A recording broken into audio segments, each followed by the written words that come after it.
برنامه خبری و تحلیلی رادیو آزادی را من مومین احمدی پیشنهاد شما میکنم. سلام بیننده عزیز، امروز 26 دکبر است. سرخط خبرهای برنامه: دسترخوان سالی نوی در تاجیکستان. تاجران میگویند نرخ در بازارها مثل سالهای پیش بالا نرفته است. همین انار مده قیمت‌تر شد و خرما نشید انگور دیگه میوه نغزه. روسیه گرفتن شهروندی این کشور به قزاقستانی ها را آسان کرد. مقامات روس با آنها چه شرط گذاشته است؟ دندان طلا دیگر مد نیست. دندان پزشکان میگویند جای آن را دندان های صنعی، صدف و سیرکانی گرفته است. دندان سالی ما آرام میکنیم و دندان های صنعی میچسبونیم که با دندان خود طبیعی آدم نزدیک است. برنامه را با گزارشی از سنت پترزبورگ روسیه آغاز میکنیم. امروز در این شهر پرزیدنت روسیه ولادیمیر پوتین میزبان نشست غیر رسمی سران کشورهای مشترک المنافع است. طاهری سفر در این باره گزارش دارد. ولادیمیر پوتین رئیس جمهوری روسیه که بعد آغاز جنگ در اوکراین در انزوای بین المللی قرار گرفته است، سران 7 کشور اتحادیه دولت‌های مشترک المنافع را در سنت پترزبورگ استقبال گرفت. رهبران تاجیکستان و ازبکستان، ترکمنستان، ارمنستان و بلاروس، قزاقستان و قرقیزستان و آذربایجان برای گفتگوهای غیر رسمی با دعوت پوتین در آستانه سال نو میلادی در سنت پترزبورگ جمع آمدند. درباره جزئیات گفتگوی رهبران این کشورها که بعد از هم پاشیدن شوروی سابق یک سازمان مشترک را تأسیس دادند چیزی گفته نمی شود. ولادیمیر پوتین مهمانانش را به تماشای آثارخانه تسکه سلا، قرارگاه تاریخی امپراتورهای روسیه برد که برای تجلیل از سال نو میلادی آرایش دادند. امام علی رحمان رئیس جمهوری تاجیکستان هم در این نشست حضور دارد. اعضای اتحاد کشورهای مشترک المنافع که زیر نفوذ روسیه است با وجود به هم آمدن در یک اتحاد اختلافات عمیق نظر دارند و بارها با هم جنگ و مناقشه کردند.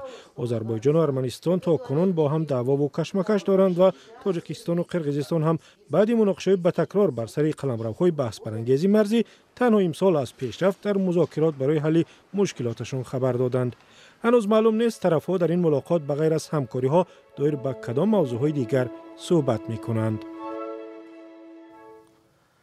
تفصیلات بیشتر از نشست رهبران کشورهای مشترک المنافع در سامانه رادیو آزادی و نشرهای بعدی برنامه اخبار پیشکش می‌شود. سال 2023 هم نزدیک به پایان خود است. اکثر ساکنان تاجیکستان برای تجلیل از سال نو 2024 آمادگی می‌بینند. معمولاً پیش از هر عید و جشن‌ها در کشور نرخ مال و محصولات در بازارها تغییر می‌یابد. تا کجا در عرفه تجلیل از سال نو میلادی نرخ در بازار تغییر کرده است؟ همکاران برادی یوسفی و علیشیر ظریفی در این باره گزارش تهیه کردند. 5 روز پیش از فرارسیدن جشن سال نو میلادی به فرق از سالهای گذشته نرخ اکثریت محصولات نیاز اولیه بالا نرفته است. تاجران میگویند با وجود در این روزها زیاد شدن طلبات به محصولات، نرخ مثل روزهای پیش باقی مانده است به جز از چند نمودی میوه. نرخ نو خیلی نغزه ارزونیه اوزید نرخ نو چه مای پوری نگیره امسال با خیلی نرخ نو ارزونتره مودا. نه مقصد نمی سه و اینا مقصد محصولات را مو ارزونتر میگیره امسال. همین انار مده قیمتتر شد و خرما نشید انگور دیگه میوه نغزه. توجه مردم زیاده، مقصد نظر با 3-4 روز پیشات یک سوم 2 سوم تا 4 سوم ارزون شده نرخ تخم. اینا یا 30 سوم اکا 35 سوم یا 37 سوم اکا یا 39 سوم هر خیلی اکا. خریداران هم تصدیق کردند که حالا گرانشوی نرخ اکثر محصولات نیازی اولیه را احساس نمی‌کنند. گوشت حاضر 155 سوم. خب کارتشکا پیاز من این باشد اگه 2.5 سوم 2 سوم. انا 4 سوم کارتشکا. خیلی کپوس اگه 2 سوم 1 سوم سبزی 1 سوم. از همه بهترین حاضر یکم جایی وای ندارد. امسال مشاهده قطعی بسیار خوب است. پس رفته نسبت سال گذشته. همه چیز هست. آدم‌ها خوشرو خرید دارند. سبزی، کارتشکا، پیاز، کپوس همه چیزا فرق میکنه نسبت پیش داره. مردم آزاد خریداری میکنن. بسیار ناز. масъулони бозори меҳргони душанбе гуфтанд барои мӯътадил нигоҳ доштани нархи бахусус маҳсулоти ниёзи аввалия ба чанд иқдом аз ҷумла зиёд ворид кардани маҳсулот ба бозор даст задаанд. нархи наво айни ҳол нархи пештара ягон болоравӣ надорад, ҳамаш мақсад таҳти назорат аст. аз тарафи маъмурияти бозор ҳама ин мисол таҳти назорат гирифта шуда аз тарафи бозори меҳргон, аз тарафи ҳукумати ҷумҳурӣ ҳамасола дар соли нави мелодӣ нархҳо ярмаркаҳо ташкил карда мешавад. нарху наво таҳти назорат, мақсад ягон мушкилӣ нест. аммо бар асоси гузориши нави барномаи озуқаи созмони милали муттаҳид ки нархи маҳсулот дар бозорҳои кишварро пайгирӣ мекунад, дар ҳафтаи сипаришшуда арзиши биринҷ 3%, тухм 4% боло рафтааст. тибқи арзёбии ин ниҳод дар қисми зиёди бозорҳои шаҳру ноҳияҳо нархи миёнаи пиёз, картошка, сабзӣ ва карам аз 3 то 5% боло рафтааст. дар гузашта сокинони тоҷикистон дар арафаи ҷашну иду маросимҳо аз афзоиши нархҳо гила мекарданд. харидорон тоҷиронро гунаҳгор мекарданд ки бо истифода аз фурсат нархҳоро ба таври сунъӣ боло мебаранд, вале тоҷирон дар посух мегуфтанд агар маҳсулоташонро бо нархи арзон фурӯшанд зарар мебинанд. ای هموطن عزیزتر از جان، ای یوسف امروزین کنعان، بیرون ز وطن چه حال دارید؟ بیا و از روزگارت ما را آشنا کن. بینندگان عزیز، اگر شما دور از تاجیکستانید و از نازکی‌های مهاجرت آگاه هستید و می‌خواهید دیگران نیز بدانند، پس این برنامه برای شماست. روزگار مهاجر، مطابق شوی با محیط نو، قصه‌های انسانی و سبق‌های حیاتی. روزی 18 دکبر ولادیمیر پوتین پرزیدنت روسیه قراری را تصویب کرد که آن دریافت شهروندی روسیه برای قزاقستانی ها را آسان تر می کند. طبق این تغییرات دیگر شرط نیست که شهروندان قزاقستان امتحان تاریخ و اساسهای دولتداری روسیه را سپارند. فقط سطح دانستن زبان روسی آنها سنجیده می شود. کیومرسی عطا گزارش دارد. گرفتن شناسنامه روسی برای قزاقستانی ها در گذشته هم مشکل نبود، ولی اکنون باز هم آسانتر شد. طبق قرار نو هر قزاقستانی می تواند که بعد از گرفتن اجازه اقامت دائمی یک بار امتحان زبان سپرده شهروند روسیه شود. با اطلاع رسمی شماره قزاقستانی هایی که برای زندگی دائمی به روسیه می روند سال تا سال کم می شود. اگر در سال 2000 108,000 قزاقستانی به روسیه کوچیده بودند، سال گذشته این آمار همگی به 19,000 نفر برابر شده است. اما آسان شدن پیشنهاد شهروندی احتمال این روند را تغییر دهد. کارشناسان از افزایش فرار مغزها نگران هستند. گپ سر آن است که متخصصان بلند اختصاصی تکنیکی هستند که ضرورت به گرفتن شهروندی روسیه را ندارند، ولی روشن است که ساحه تکنیکی کشور با کمبود متخصصان مواجه است. در نوبت اول آنها هجرت خواهند کرد که در بازار مهنت روسیه کم و بیش رقابت پذیرند و طبیعی است که ما کادرهای باقی مانده را که این بخش را در کشور نگه می‌دارند از دست می‌دهیم.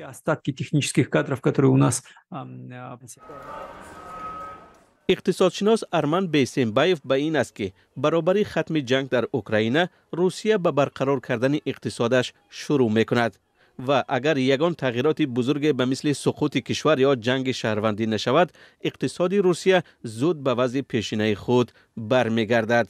در این حالت قزاقستان را واقعا موج نوی مهاجرت تهدید میکند.